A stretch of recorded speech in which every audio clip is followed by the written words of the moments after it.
When we think of most charismatic and magnetic personalities in India, one name that instantly comes to mind is Priyanka Chopra. Her immaculate communication shows how even difficult questions can be handled with grace and respect. Her confident presence, clarity of thoughts, and calm composure truly sets her apart as a powerful and impactful communicator.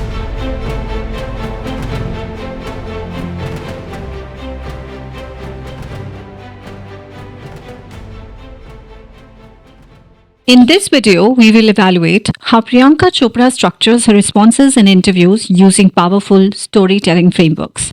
We'll examine how she naturally applies the three act structure, the ERLA framework, and even self deprecating humor to connect with her audience. By the end, you'll be able to recognize and apply these frameworks in your own speaking.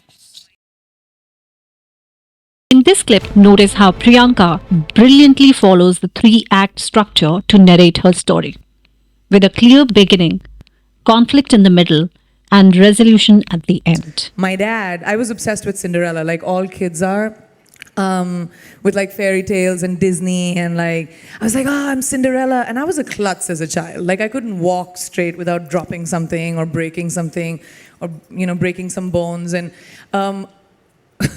my dad used to call me Bandarella instead of Cinderella. Now, Bandar in Hindi means monkey. And he used to say, you're a Bandarella. And I used to get really offended. I was like, why would you call me a Bandarella? I'm Cinderella. I could be pretty. I could wear a gown. I could be Cinderella. He was like, no, you drop shit around all the time. Somebody always has to be walking behind you so you don't break. You're a Bandarella. So one day I got really offended and we had this conversation. And I went up to him, with all my, emotions in check. I said, Dad, it makes me feel really bad when you say Bandarella. So he sat me down for the first time, seriously explained it to me. He said, whatever you are and whatever you might want to be, that is the best version of you. So you drop stuff around, or you are clumsy and you're a klutz, but it's you. And that's what makes you special. Why would you ever want to fit into some glass slipper? She begins her story by setting up her childhood perspective, how she grew up watching Disney movies and imagined herself as Cinderella. Her father would lovingly tease her as she was klutz. The conflict arises when she starts feeling bad about it. Tension rises when she is unable to handle those emotions and finally turns to her father. The resolution comes when her father reassures her that she doesn't have to fit into anyone else's shoes. Now observe how Priyanka structured her response when asked by the reporter whether she had faced abuse of power in her career. Yes, I've had situations where I've been thrown out of films because I'm not someone who caters to the whims and fancies of powerful men. I cater to my friends and my colleagues and people who give me respect. So I was treated a certain different way because I demanded it. And I didn't settle because I had the strength of my parents standing behind me saying, why do you need to be afraid? You don't need to be afraid. But there are so many women out there who don't have that support, who don't have the support of their families, who don't have the support of their friends, colleagues, peers, who have to do this alone. And it's a very, very difficult journey. So for all of those women out there, find someone who stands in your corner. It'll give you so much strength. The structure that Priyanka follows here is ERLA. That is experience, response, lesson, and advice framework. She shared her experience when she said she faced abuse of power.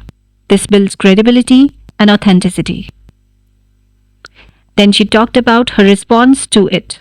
She explained she didn't bow down. She stood her ground. This shows character and strength. She offers a broader reflection by acknowledging that this happens to many women. She expands her response from a personal experience to a societal issue.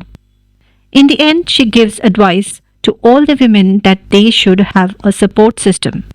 This structure can be used to answer the questions about struggle, adversity, personal values, or social issues.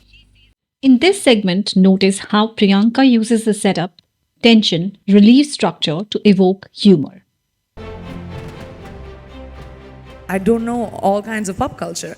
But I had to learn, like when I came and I started doing Quantico, which was, ABC, network TV, a character, girl who plays is, a character that I play, which is an American girl. She's not Indian. And I had to be culturally sound. Like I needed to speak like her. I needed to, crack jokes like her. Pop culture. I needed to know pop culture like her, which I didn't. There were lines which would come in. I still remember this one line where, and it's horrible because now I know her so well, but when I first landed, I didn't know her. And I got so much shit from my co-actors for it. There was a line which said, yeah, even Ronda Rousey loses sometimes. And I was like, who's she? And my co-actor, Johanna Brady, who was most of the time my pop culture teacher, would turn around and be like, she would whisper it in my ear and then I would pretend like I knew her because I didn't want to sound stupid. But I had to learn. I wasn't entitled about it. And I think that really took me in a different direction this time around. Priyanka uses self-deprecating humor, which means she makes fun of herself. This builds relatability, authenticity, and trust. When public figures admit awkward moments, audiences connect more. Thank you for watching this video till the end. Please do not forget to like, share, and subscribe to my channel for more such videos that help you speak with confidence and lead with presence. See ya.